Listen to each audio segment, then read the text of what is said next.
সেদিন একটা মৃত বাড়িতে গিয়েছিলাম।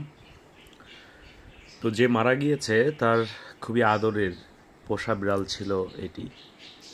তো আমি যেয়ে দেখলাম যে তার বাসার মধ্যে মানুষজন কান্নাকাটি করতেছে বা আশপাশে সবাই কান্নাকাটি করতেছে, এবং বিড়ালটা সেই বাসারই সামনে বসে আছে। এবং অবাক করা বিষয়, ওর চোখ ভেজা, চোখে পানি। আসলে পোষা প্রাণীগুলো মানে অদ্ভুত হয়, ওর দিকে তাকালেই বুঝতে পারবেন।